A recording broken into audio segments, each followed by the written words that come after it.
Moje ime je Jan in to je Excel za začetnike. Danes si bomo pogledali vrtilne grafikone. Če si prejšnjega videa vrtilne tabele še niste ogledali, vam priporočam, da to storite zdaj. Kajti znanje, pridobljeno v prejšnjem videu, bo ključno za današnjo epizodo. Datoteko, s katero bomo delali, pa si lahko prinesete preko Google Drive-a, link spodaj v informacijah. Odprla se vam bo datoteka, kjer bo seznam vseh naših naročil, isto kot v prejšnji nalogi, pa naredimo najprej vrtilno tabelo. Postavimo se kjerkoli v tabeli, gremo pod zavihek Vstavi in v skupini tabele izberemo vrtilna tabela. Kliknemo v redu in bomo tale delovni list preimenovali v uspešnost uslužbencev. Zanima nas torej, kako uspešni so bili naši uslužbenci. Najprej si v polje vrstice vtegnimo podatke o uslužbencih. Pokazali so se nam torej vsi uslužbenci, ki delajo za nas. V vrednosti pa bomo dali vrednosti s popustom.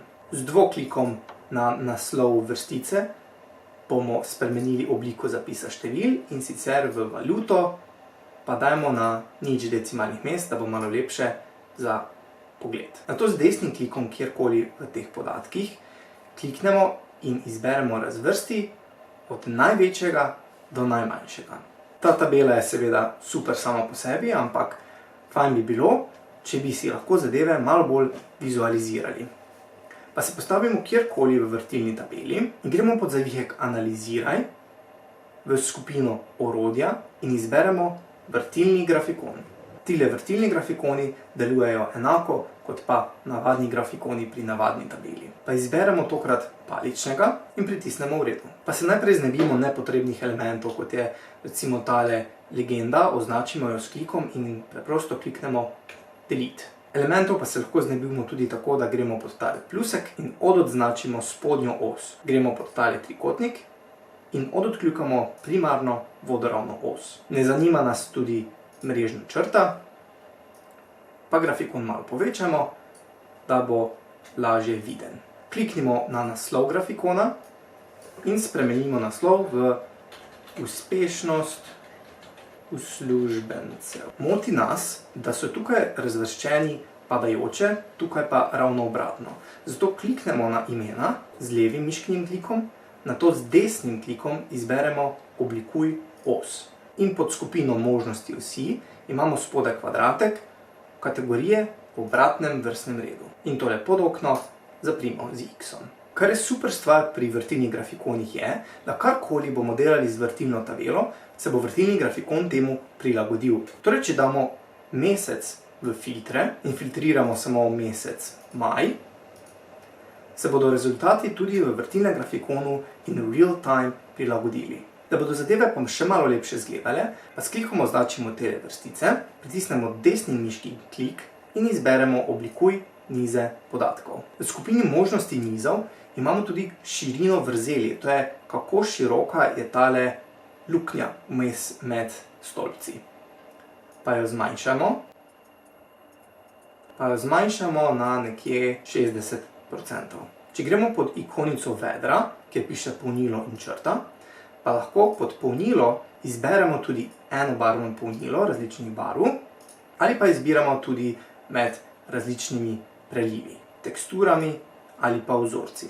Pa bomo za zdaj dali enobarvno polnilo in sicer tele oranžne barve. Pa poskusimo stvari oblikovati na malo bolj očem prijazen način in mesec vržemo ven. Odstrani se nam tudi filter tukaj zgoraj.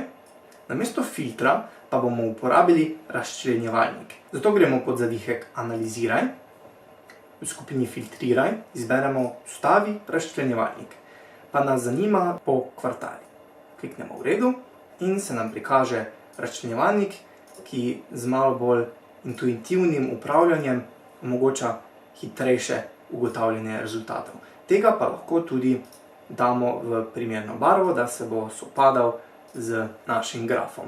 Mogoče pa nam ni všeč, da so tile kvartali v takšnih le dolgih vrsticah. To lahko popravimo tako, da označimo sam razčlenjevalnik, gremo pod zavihek možnosti in v skupini gumbi imamo možnost stolpci. Če zdaj kliknem na tole puščico zgoraj in povečam število stolpcev, se bodo ti gumbki pomanjšali. Tako da, če uporabljamo več razčlenjevalnikov hkrati, pa vstavimo še razčlenjevalnik za kategorijo. Pa ga oblikujemo tudi oranžno in pa poskusimo filtrirati, kateri je bil najboljši uslužbenec v 4. kvartalu po sladkarijah. To je bil tale uslužbenec.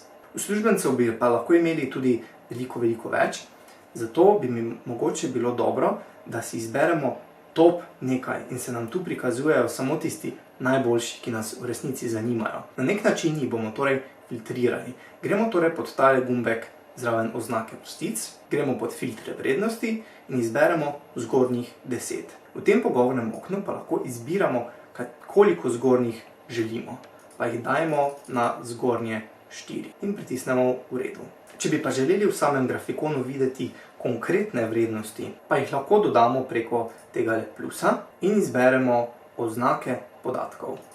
Če pa kliknemo na tole puščico zraven, pa lahko izbiramo, kje se bodo ti podatki pojavljali. Lahko se pojavijo znotraj teh vrstic, na desnem notranjem robu, znotraj osnove, zunaj ali pa podatkovni oblaček. Ta možnost je še posebno grozna. Pa jih postavimo na zunanji rob. Da ustvarjene filtre počistimo v razčlenjevalniku, pa preprosto stisnemo na gumb Počisti filter.